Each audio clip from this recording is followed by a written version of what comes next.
আমার চ্যানেলে তোমাদের সবাইকে স্বাগত। তার সাথে সাথে জানিয়ে শুভ সকাল। আশা করি তোমরা সবাই ভালো আছো আর আমরাও বেশ ভালো আছি। আজকে সকালটাও তোমাদের সঙ্গে এরকমভাবে শেয়ার করছি। আমি পুরোপুরি একাই রয়েছি বাড়িতে, তো বাড়িতে একা থাকার কারণে ভাবলাম যে না, ব্লগ কার সঙ্গে আর গল্প করব, তোমাদের সাথে একটু গল্প করি, সেই জন্য ব্লগটা শুরু করা। তো চলো, এখন হচ্ছে সকালবেলা রান্নাবান্না হয়ে গেছে, খাওয়া দাওয়া মোটামুটি হয়েছে, পুরোপুরি হয়নি। আজকে না বাড়িতে এসেছে চিংড়ি মাছ, ভাবলাম চিংড়ি মাছটা একটু রান্না করব আর তোমাদের সাথে একটু একটু করে গল্প করবো। আজকে চিংড়ি মাছে কি বানায় সেটাই কিন্তু একটা দেখার বিষয়। আমি প্রথম ট্রাই করছি আর আশা করি খুবই ভালো হবে, আর তোমাদের সঙ্গেও কিন্তু আমি সেটা শেয়ার করব। তো তোমরাও কিন্তু আমার সাথে থেকো, আর ওটা মানে যেটা রান্না করব সেটা অন্যরকমভাবে রান্না করা যায় কিনা সেটাও আমাকে একটু জানিও, আমার তাহলে খুব ভালো লাগবে। সংসারে যতই একসাথে থাকি না কেন আর যতই বাসন কোসন থাকুক না কেন, তাও কিন্তু নিজের শখ পূরণ করার জন্য বিশেষ কিছু কিছু জিনিস দরকার লাগে। দেখো, সেরকমই একটা জিনিস আমি অ্যামাজন থেকে অর্ডার দিয়ে দিয়েছিলাম আর তোমাদের সামনেও চলে আসলাম। ভাবলাম তোমাদের সঙ্গে যেহেতু সমস্তটা আমি শেয়ার করি, তা এটাই বা কেন আমি শেয়ার করবো না বলো। আর নিয়েছি বেশ বড় সাইজের একটা ননস্টিক কড়াই, এই 11 ননস্টিক কড়াই। দেখেছো সাইজটা কতটা বড়? কি বলতো, বাড়িতে তো আমরা 4-5 জন মাত্র মানুষ, তাও যদি আরো 2-1 জন আসে, আর ছোট সাইজেরটা আমার কাছে আছে, তো সেই জন্য একটু বড় দেখে একটা বড় সাইজের আমি নিয়ে নিয়েছি। এটা না ওই আমার উপরে যে ইন্ডাকশন আছে, ইন্ডাকশনও আমি ব্যবহার করতে পারবো, প্লাস গ্যাসে তো আমি করতে পারবোই। সাথে একটা লিডও পেয়ে গেছি, গ্লাস লিড। এটা বুঝেছি না গো, সত্যি কি হার্ডি জানো, এরকম কতটা ওয়েট। আর এমনি নর্মালি বাজারে যেগুলো পাওয়া যায় সেগুলো তো অতটা হার্ডিও হয় না, 2-1 দিন পরেই নষ্ট হয়ে যায়। যেহেতু আমার এই কড়াইটা দরকার ছিল, তো এই কড়াইটা নিয়ে নিয়েছি। আর ভাবলাম যে আজকে যেহেতু আমার হাতে এসে এটা পৌঁছালো, আর আজকে আমার কাছে দারুণ বেশ মাছ আছে, তো সেই মাছটাই আমি ভাবছি এখন রান্না করব। তো চলো এখন রান্না করা যাক আর রান্নাঘরে যাওয়া যাক, কেমন কি রান্না করা যায় এতে সেটা তোমাদের সঙ্গে শেয়ার করব। ও আর আজকের যে রেসিপিটা বানাবো সেটা তোমাদের জিভে জল আসতে বাধ্য।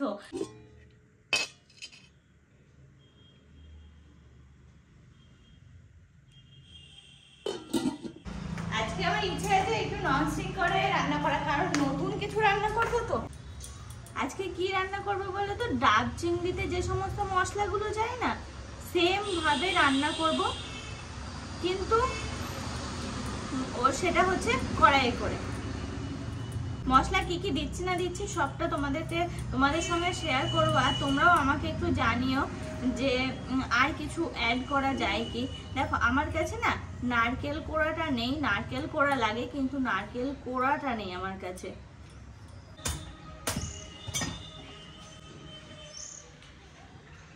ডাবের জলটা লাগবে।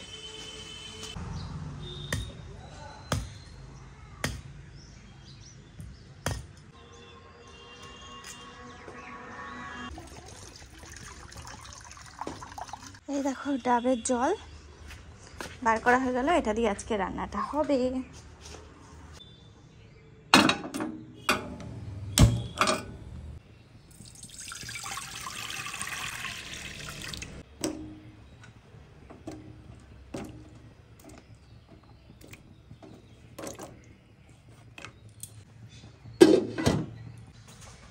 সবার প্রথমে রান্নার শুরুতেই আমি ডাবটা কেটে নিলাম, ডাবের জলটা আমি রান্নায় ব্যবহার করব। আর এদিকে পেঁয়াজ আদা রসুন একটু হালকা করে একটু সিদ্ধ বলতে পারে একটু ভাপিয়ে নেওয়ার জন্য কড়াইতে দিলাম। আজকে আমি রান্নায় ব্যবহার করছি 11 ননস্টিক ডিউরেবল কড়াই। এটি 3 মিলিমিটার থিক অ্যালুমিনিয়াম মেটেরিয়াল দিয়ে তৈরি, with 5 layer nonstick coating, ensuring use of minimal cooking oil for healthier and faster cooking. Comes in 3.5 litre capacity and 26 semi diameter with flat base. এটি আপনারা ব্যবহার করতে পারবেন induction oven, gas stove আর hot plate. এই রিভিটেড কুল touch হ্যান্ডেলের জন্য খুব শক্তভাবে এটাকে ধরাও যায় আর এটা গরমও হয় না। এরা একটি see through glass lead provide করছে, যার জন্য আমরা বাইরে থেকে দেখতে পারি রান্নাটা কমপ্লিট হলো কিনা। এটি গ্রানাইট ফিনিশের জন্য একটা এলিগেন্ট লুক প্রোভাইড করে, আর তার সাথে সাথে ভীষণ স্টাইলিশও দেখায়। আর এটি তোমরা খুব ভালোভাবে ক্লিনও করতে পারবা। তো যদি আমার মতো এইরকম ননস্টিকের কড়াই তোমরা কিনতে চাও, তাহলে কিন্তু আমি ডেসক্রিপশনে লিঙ্ক দিয়ে দিচ্ছি, তোমরা কিন্তু সেখান থেকে পারচেস করে নিতে পারো।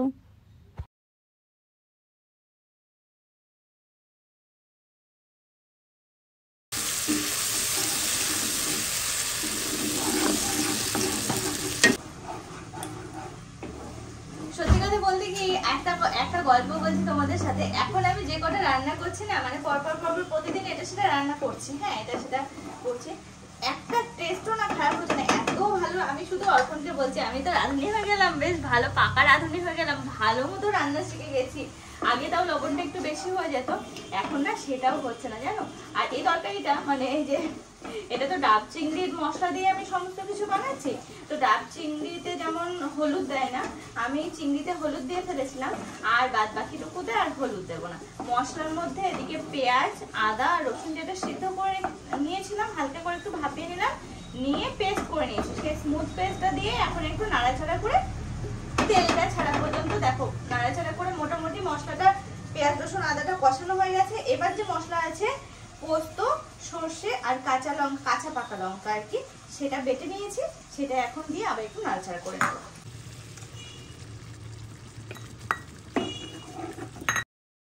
দেখো তার সাথে সাথে রান্নায় আমি দিয়ে দিয়েছি স্বাদ মতো লবণ চিনি, আর হলুদটা যেহেতু ব্যবহার করছি না তাই হলুদটা দিইনি। এই সমস্ত কিছু দিয়ে আবার মশলাটা খুব ভালো করে কষিয়ে নেওয়ার চেষ্টা করছি আর কি। কষানো হয়ে গেলে তারপরে আস্তে আস্তে চিংড়ি দেবো, জল দেবো, জল না এখানে আমি ডাবের জলটা ব্যবহার করছি। দেখো যে ভেজে রেখেছিলাম চিংড়িগুলো সেগুলোও কিন্তু দিয়ে দিলাম। এবার দিয়ে উপর দিয়ে একটু কাঁচা লঙ্কা জাস্ট ফ্লেভারের জন্য দিয়ে দিলাম, আর দিয়ে দিচ্ছি একটু গুঁড়ো দুধ। এই গুঁড়ো দুধটা দেওয়াতে স্বাদটা অনেকটা ভালো আসবে, তো তার জন্য আর কি গুঁড়ো দুধ দেওয়া। এবার আমার কাজ হচ্ছে ঢেকে দেওয়া, তো ঢেকেও দিলাম। আর কিছুক্ষণ পর একবার না উল্টে দেবো, উল্টে দেওয়ার পরে তারপরে নামিয়ে নেব, ব্যাস রান্না কমপ্লিট হয়ে যাবে। তো চলো রান্নাবান্না মোটামুটি হয়ে গেল, এটা নামিয়ে নিলে হয়ে যাবে। আর বাটা মাছগুলো একটু ভেজে নেবো, ব্যাস রান্না কমপ্লিট। আমি আর অর্পণ দুজনের মতো রান্না হচ্ছে। দেখো বাইরে আমি কাজ করছিলাম, কাজ করে টোরে ওদিকে কমপ্লিটও হয়ে গেল, ওদিকে আমার রান্নাটাও প্রায় কমপ্লিট হয়ে গেলো। এখন আমি নামিয়ে নেবো, একবার মাঝে উল্টে দিয়েছিলাম, ব্যাস রান্না কিন্তু কমপ্লিট, এবার নামিয়ে নিলেই হয়।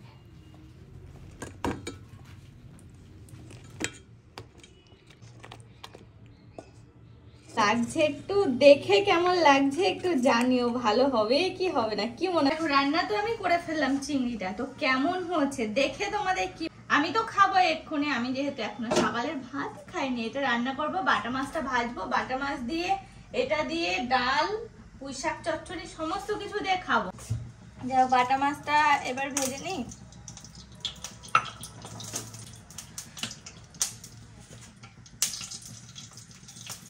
মাছ ভাজার সময় কে কে লঙ্কা দাও মাছ ভাজাতে আমাকে একটু জানিও তো। একটু লঙ্কাটা দিয়ে মাছটা ভাজলে না টেস্ট হয় বেশ ভালো। আমি না মায়ের সাথে গল্প করছিলাম, করতে করতে খাওয়া দাওয়া হাফ প্রায় হয়ে গেছে আমার। এই দেখো মাছ ভাজা দিয়ে খাওয়া হয়ে গেছে, আর চিংড়ি নিয়ে বসেছি, দুপুরে আবার খাবো। একবার অলরেডি আমার খাওয়া হয়ে গেছে, তোমাদের সঙ্গে তো বলা হয়নি, খিচুড়ি খাওয়া হচ্ছে একবার অল্প করে। আর এই টাইমে না আমার এত খিদে পাচ্ছে, আমি শুধু তাই বলছি, এখন মনে হয় বাড়িতে সব থেকে আমিই বেশি খাচ্ছি, খুব খিদে পাচ্ছে জানো। এটা সেটা খেয়ে যায়, মুখ কখনো খালিই যায় না।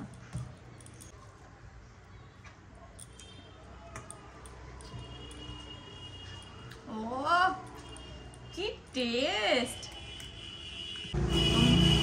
আমি আবারও আজকেও বলছি অবশ্যই কিন্তু তোমরা বাড়িতে একবার হলেও চেষ্টা করো, মানে এটা রান্নাটা করো, কি যে ভালো লাগছে কি বলবো।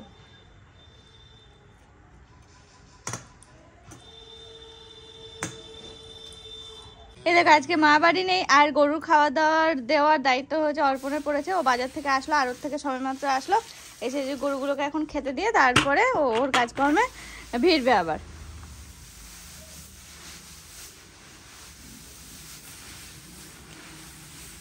ওই গরুটা দেওয়া হয়ে গেছে অর্পণ?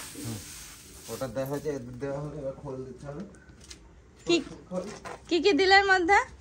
এখন শুধু জল দিলাম, বিচুলি দেওয়ার পর জল দিলাম, এবার দেবো সর্ষের খোল। লবণ দিতে হয়? দিলেও হয় না দিলেও হয়।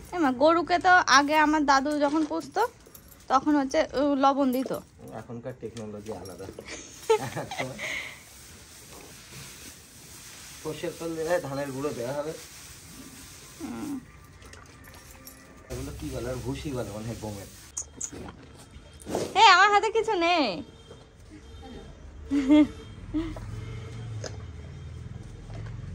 চারটে যাচ্ছে।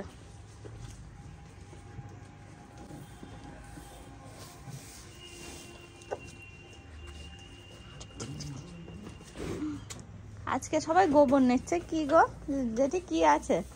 ওই ছুটি পুজো দেবে না, সামনে বাইরেটা নিয়ে যাবে। ও, ওই জন্য সবাই নিয়ে যাচ্ছে। নিয়ে গেল ওদের বাড়িও পুজো বাড়িতে করবে? আচ্ছা আচ্ছা, তোমাদের বাড়ি করবে? আমাদের ওই কাশি করবে, ওই ওদের ওই দিকটায় গোবর দিতে হবে। তাছাড়া তো দিন নেই, রবিবার দিয়ে দিন নেই। আর দিন নিয়ে যেতাম, সেদিন আবার অমাবস্যা ছিল, তোমার শাশুড়ি বলে অমাবস্যা দিন নিয়ে গিয়েছে। খুব কয়েকদিন আমাকে বলো যত পারো ওখানে গোবর থাকলো